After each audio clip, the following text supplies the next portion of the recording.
So today we're going to be looking at my massive 2008 Dodge Ram 2500 6.7 diesel.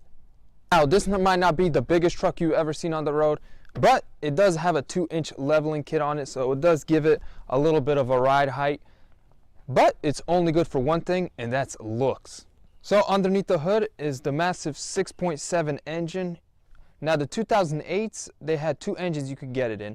Either the 5.9, which was the older Cummings engine, or for the time, the new 6.7.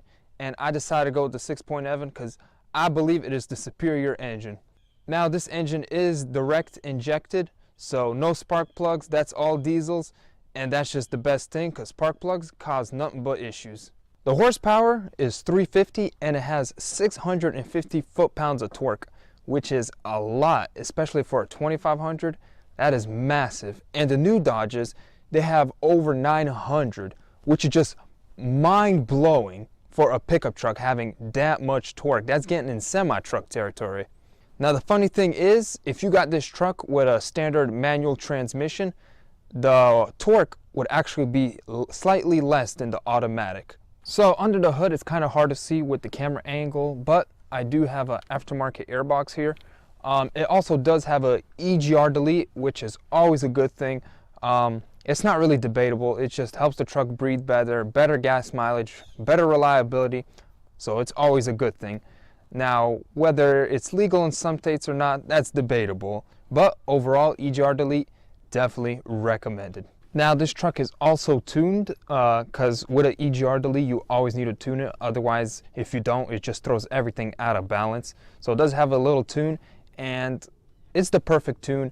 You know, you get the full power of the Cummings engine. Towing is just a breeze with this truck. And the fun part, you get to roll a little bit of coal with it. Now, the general lifespan for this engine really varies depending how often you do your oil change the fuel filter. It all depends, but on average, it's between 350,000 miles and 400,000 miles, which is really impressive. Now, again, that's an average. It could go way higher. It could go in the 500,000 mark, you know, or it could be lower. It could be, I don't know, in the 150,000 if you really abuse your truck. But generally speaking, it's around that much. Now, the tires on these are 20-inch tires. I also got brand new road tires. The truck did come with off-road tires, but I got rid of those real quick because I just tow with this truck. And off-road tires, they just go bad real quick. They're not meant for highway speeds consistently for hundreds and hundreds of miles. So I decided to, you know, bite the bullet, you know, not waste any time and get these road tires. And they've been nothing but good to me. Now, looking at the overall length of the truck, it is a crew cab, meaning it has full-size rear doors, which is always a good thing in my opinion. It also has a 6-foot bed, which is just the right size for me. Not too short, not too long, still plenty of room to store whatever I need. Now, this truck also does have engine and exhaust brake. Now, when you activate both of those, especially in North Carolina hills, I'm telling you, you don't even have to use the brake pedal. It just comes to a stop. It really holds the truck back, and I'm really glad Dodge included the exhaust brake. Now, looking at the back of the thing, you guys could care less about the toolbox. You guys could care less about Mickey Mouse over there.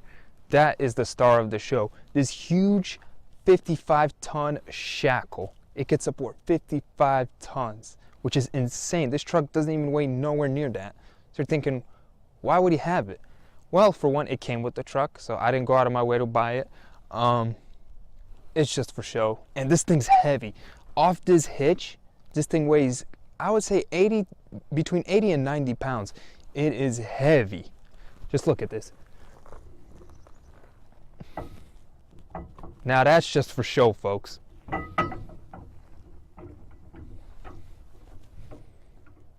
We also do have aftermarket tail lights. I mean, they're tail lights, nothing crazy. A few of these little itty bitty bulbs did go out, but it's no big deal. And also in the bed, like I said, standard 6-foot, but my toolbox does take a good bit of the bed. But like I said, it's a higher toolbox, so I could just slide things in there with no problem. And the bed liner is Extreme Liners. Don't know much about their brand, but that's just what's in here, and it's been holding up pretty good. 140,000 miles later, and still holding up good. Now, coming inside, this is the Laramie model. You think of the Laramie Dodge, you know, being high end. It's nothing too crazy, honestly. Maybe because it's an older generation Dodge. I always like a nice interior in my trucks, but it is have leather seats, power seats as well. Everything's power, you know. Steering wheel's fully adjustable as well. That's in most any truck. Dang, it goes that low. Look at that. But it does have everything. Foot pedals are adjustable as well, which is pretty cool, so you can adjust it exactly how you want. The trailer brake I did have to install myself. No big deal. And yeah, overall it's pretty nice. 140,000 miles on this truck, and you can see the seats, they are starting to have some tears in them, but overall no complaints really. This truck is more than comfortable. A bit of a bumpy ride because of the 2-inch lift, the bigger rims and tires. That's why I was lifted in the first place, to fit bigger rims and tires that the previous owner put on. And I also got this neat little Dodge cover. Look at this. Ain't this awesome? And yeah, it's holding up really good. Got this at Walmart, and it was like 15 bucks. Can't beat that. And the rugs, also ordered them online. They are Dodge Ram rugs, and I mean, they're nice. I always got my boots on. I'm always getting dirty, so they're really nice. Also, the back seat, I'm telling you guys, more than enough room for passengers. I'm about 6 foot, and look, my head is nowhere near touching the roof. Plenty of room. I mean, I could literally sleep here. And that's why I got the toolbox, so I don't have to stuff all my tools back here. Toolbox back there, nappy nap time back here.